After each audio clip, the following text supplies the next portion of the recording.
नमस्कार। आज हम भारतीय संविधान की गहराइयों में उतर रहे हैं। हाँ, नमस्कार। ये सिर्फ एक कानूनी दस्तावेज नहीं है, बल्कि भारत की आत्मा का प्रतिबिंब है। और ये उन लोगों के लिए तो खास तौर से महत्वपूर्ण है जो सिविल सेवा परीक्षाओं की तैयारी कर रहे हैं। बिल्कुल, जो देश की बुनियाद समझना चाहते हैं, उनके लिए ये बहुत जरूरी है। तो आज हम देखेंगे कि ये संविधान कैसे बना, इसकी मुख्य खासियतें क्या हैं, और इसे लेकर समय समय पर क्या आलोचनाएं, क्या बहसें होती रही हैं। ये एक कह सकते हैं जीवित दस्तावेज है। हाँ, जिसने भारत को आपार दिया है। अच्छा, शुरुआत करते हैं इसके आकार से। ये मशहूर है कि ये दुनिया का सबसे लंबा लिखित संविधान है। जी हाँ, 1949 में जब अपनाया गया तब इसमें एक प्रस्तावना थी, 395 अनुच्छेद थे, 22 भागों में और 8 अनुसूचियां। और आज की तारीख में 2019 के आंकड़े देखें तो हाँ, तो आज इसमें एक प्रस्तावना, लगभग 470 अनुच्छेद हैं जो 25 भागों में बंटे हैं और 12 अनुसूचियां हो गई हैं। काफी बड़ा है। इतना विशाल क्यों? मतलब इसके पीछे क्या कारण रहे होंगे? देखिए, कई कारण हैं। एक तो जाहिर है भारत की विशालता और विविधता, फिर ऐतिहासिक प्रभाव भी है। खासकर 1935 का गवर्नमेंट ऑफ इंडिया एक्ट, वो खुद ही बहुत बड़ा था। अच्छा। और फिर केंद्र और राज्यों दोनों के लिए एक ही संविधान है हमारे यहाँ। हाँ, ये भी एक बात है। और ये भी कि संविधान सभा में कानूनी विशेषज्ञों का बोलबाला था, तो उन्होंने विस्तार से चीजें लिखी। तो इसमें सिर्फ शासन के मूल सिद्धांत नहीं, बल्कि प्रशासन की बारीकियां भी शामिल हैं। बिल्कुल, विस्तृत प्रशासनिक प्रावधान भी इसमें डाले गए हैं। तो ये सिर्फ बड़ा ही नहीं है, इसे कई अलग अलग स्रोतों से भी लिया गया है। हाँ, ये बात भी बहुत महत्वपूर्ण है। Doctor B.R. अम्बेडकर ने तो गर्व से कहा भी था कि इसे दुनिया के सभी ज्ञात संविधानों को कंगालने के बाद तैयार किया गया है। सही। लेकिन इसी बात पर अक्सर ये आलोचना भी होती है कि ये उधार का संविधान है या उधार की बोरी, इसमें नया क्या है? ये आलोचना तो होती है, पर डॉक्टर अंबेडकर ने संविधान सभा में इसका जवाब भी दिया था।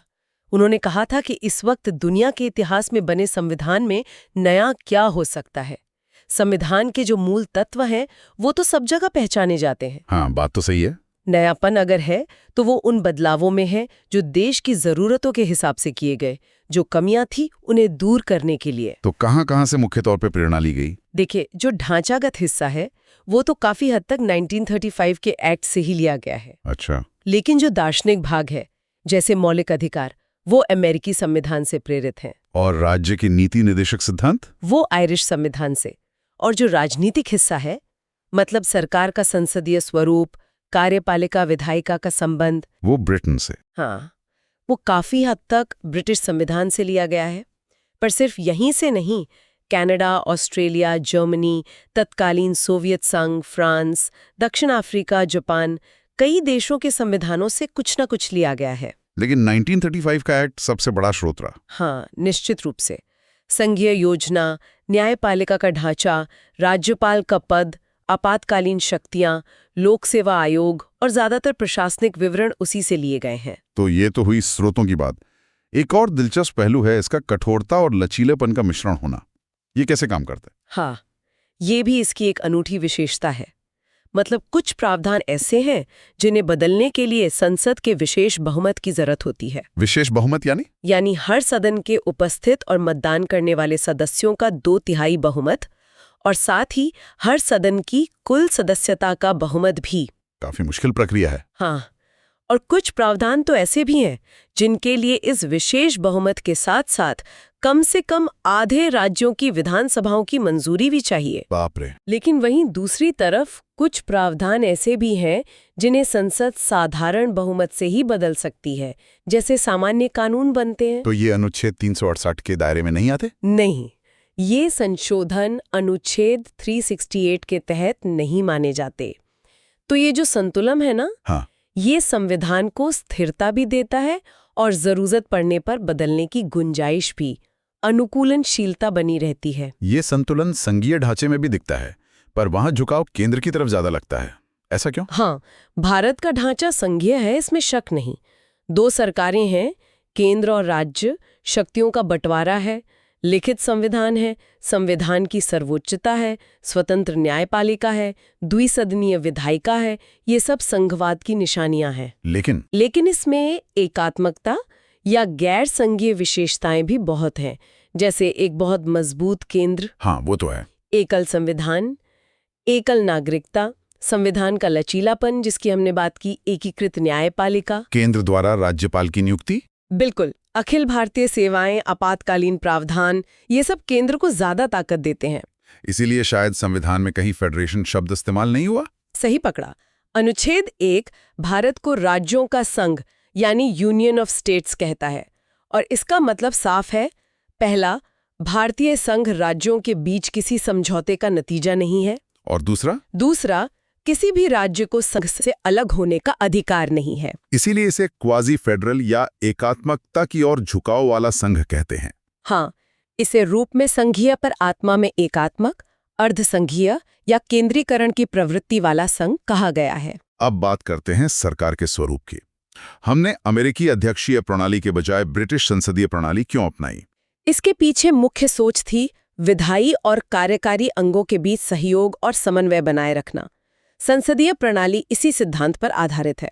इसकी विशेषताएं क्या है? इसमें नाममात्र और वास्तविक कार्यपालिका होती है, जैसे राष्ट्रपति और प्रधानमंत्री। बहुमत वाले दल का शासन होता है। कार्यपालिका यानी मंत्री परिषद विधायिका के प्रति, खासकर लोकसभा के प्रति, सामूहिक रूप से उत्तरदायी होती है। मंत्री विधायिका के सदस्य भी होते हैं? हाँ, ये जरूरी है। प्रधानमंत्री या मुख्यमंत्री सदन का नेता होता है। और निचले सदन यानी लोकसभा या विधानसभा को भंग किया जा सकता है। लेकिन ये ब्रिटिश मॉडल की हूबहू नकल तो नहीं है, कुछ अंतर भी हैं। हाँ, बिल्कुल अंतर है। जैसे भारतीय संसद ब्रिटिश संसद की तरह पूरी तरह संप्रभु नहीं है। हमारे यहाँ संविधान सर्वोच्च है और न्यायिक समीक्षा की व्यवस्था है। और सबसे बड़ा अंतर तो शायद राष्ट्राध्यक्ष का है। सही। भारत का राष्ट्राध्यक्ष निर्वाचित होता है, हम एक गणराज्य हैं, जबकि ब्रिटेन में राष्ट्राध्यक्ष वंशानुगत होता है, वो एक राजशाही है। और अब आते हैं संविधान के उस हिस्से पर जिसे शायद इसकी आत्मा कहा जाता है, मौलिक अधिकार, भाग 3। हाँ, ये बेहद महत्वपूर्ण है। संविधान का भाग 3 सभी नागरिकों को 6 मौलिक अधिकारों की गारंटी देता है। कौन कौन से? समता का अधिकार, अनुच्छेद 14-18, स्वतंत्रता का अधिकार, अनुच्छेद 19-22, शोषण के विरुद्ध अधिकार, अनुच्छेद 23-24, धर्म की स्वतंत्रता का अधिकार, अनुच्छेद 25-28, संस्कृति और शिक्षा संबंधी अधिकार, अनुच्छेद 29-30, और सबसे महत्वपूर्ण संवैधानिक उपचारों का अधिकार, अनुच्छेद 32। इनका उद्देश्य क्या है? इनका उद्देश्य है राजनीतिक लोकतंत्र के आदर्श को बढ़ावा देना। ये एक तरह से सरकार की शक्तियों पर सीमाएं लगाते हैं, कार्यपालिका के अत्याचार पर भी और विधायिका के मनमाने कानूनों पर भी। और ये न्यायोचित हैं, इसका क्या मतलब है? इसका मतलब है कि अगर इन अधिकारों का उल्लंघन होता है तो पीड़ित व्यक्ति सीधे अदालत जा सकता है, यहाँ तक कि सुप्रीम कोर्ट भी, और अदालतें इन्हें लागू करवा सकती हैं। अनुच्छेद 32 यही अधिकार देता है। लेकिन ये असीमित तो नहीं है? वही, बिल्कुल नहीं। ये असीमित नहीं है और राज्य इन पर उचित प्रतिबंध लगा सकता है। इन्हें संसद संवैधानिक संशोधन के जरिए कम या खत्म भी कर सकती है। और आपातकाल में? राष्ट्रीय आपातकाल के दौरान इन्हें निलंबित भी किया जा सकता है, सिवाय अनुच्छेद 20 और 21 के तहत मिले अधिकारों के। ठीक है, तो इतनी सारी विशेषताएं हैं, पर जैसा हमने शुरू में कहा, आलोचनाएं भी हुई हैं। हाँ, आलोचनाएं भी काफी हुई हैं। एक तो वही उधार का संविधान वाली बात, और एक ये कि ये 1935 के भारत सरकार अधिनियम की कार्बन कॉपी या बस थोड़ा बदला हुआ रूप है। इस पर भी डॉक्टर अंबेडकर ने जवाब दिया था। उन्होंने कहा था कि उधार लेने में शर्म की कोई बात नहीं, ये कोई साहित्यिक चोली नहीं है। संविधान के मौलिक विचारों पर किसी का पेटेंट अधिकार नहीं होता। उन्हें अफसोस इस बात का था। उन्होंने कहा कि 1935 एक्ट से जो चीजें ली गई हैं वो ज्यादातर प्रशासन के विवरण से संबंधित थी, जो शायद जरूरी था। कुछ आलोचकों ने इसे अभारतीय या भारत विरोधी तक कह दिया। हाँ, ये भी कहा गया कि ये भारत की राजनीतिक परंपराओं और आत्मा को नहीं दर्शाता। कि हनुमंतैया का वो मशहूर कथन है, कौन सा? कि हमें वीणा या सितार का संगीत चाहिए था, पर यहाँ हमें अंग्रेजी बैंड का संगीत मिला है। अच्छा। इसी तरह कुछ लोगों ने इसे अगांधीवादी कहा, क्योंकि इसमें महात्मा गांधी के दर्शन, खासकर ग्राम पंचायतों पर आधारित शासन प्रणाली पर उतना जोर नहीं था जितना वो चाहते थे। और इसके विशाल आकार और जटिल कानूनी भाषा के कारण इसे वकीलों का स्वर्ग भी कहा गया। हाँ, ये आलोचना भी आम थी कि इसकी कानूनी भाषा और शब्दावली इसे आम आदमी की समझ से परे एक जटिल दस्तावेज बनाती है। तो इन आलोचनाओं को कैसे देखना चाहिए? देखिए, ये आलोचनाएं संविधान के मूल्यांकन का एक जरूरी हिस्सा है। इन्हें नजरअंदाज नहीं किया जा सकता, लेकिन साथ ही ये भी समझना होगा कि संविधान का जो ये विस्तार है, जो जटिलता है, वो कहीं न कहीं भारत की अभूतपूर्व विविधता, इसके विशाल आकार और उस समय की विशिष्ट सामाजिक आर्थिक चुनौतियों का सामना करने की एक ईमानदार कोशिश का नतीजा भी है। तो संक्षेप में कहें तो भारतीय संविधान वाकई एक बहुत विस्तृत, कई स्रोतों से प्रेरणा लेकर बनाया गया और एक जीवंत दस्तावेज है। बिल्कुल।